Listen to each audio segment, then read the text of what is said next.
पांडुरंग पांडुरंग पांडुरंग पांडुरंग पांडुरंग. ओळखलत का मला? कोण आहे मी जगद्गुरु संत तुकाराम महाराज. त्यांचा जन्म 1608 मध्ये पुणे जिल्ह्याचे देहू इथे झाला. त्यांचे पूर्ण नाव तुकाराम बोलोबा अंबिले होते. त्यांच्या वडिलांचे नाव बोलोबा आणि आईचे नाव कनकाई असे होते. त्यांच्या घरी पंढरपूरची वारी करण्याची परंपरा होती.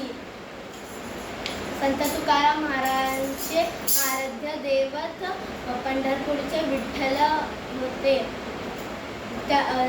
संत तुकाराम महाराजांनी 5000 पेक्षा जास्त अभंग लिहिले. संत तुकाराम महाराज बोलतात की देव दगडात नसून माणसात असतो, त्यामुळे माणसाची सेवा करत जा. त्यांचं वयाच्या 42व्या वर्षी 1650 मध्ये सदेह वैकुंठाला गेले. मी आज त्यांचा एक अभंग गाणार आहे.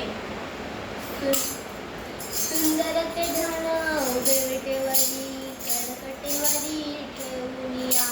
तुळशी नाळ गळा कासे ते तांबर अवघी निरंतर हे नाल. मकर कुंडले सरस्वती शौनी कंठी कौस्तुभवनी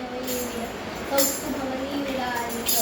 तुका मने माझे हेची सर्व सुख पाहिरे मुख आवडिले. पाहिन मुख आवडिले. पाहिन मुख आवडिले. पांडुरंग पांडुरंग पांडुरंग पांडुरंग पांडुरंग पांडुरंग.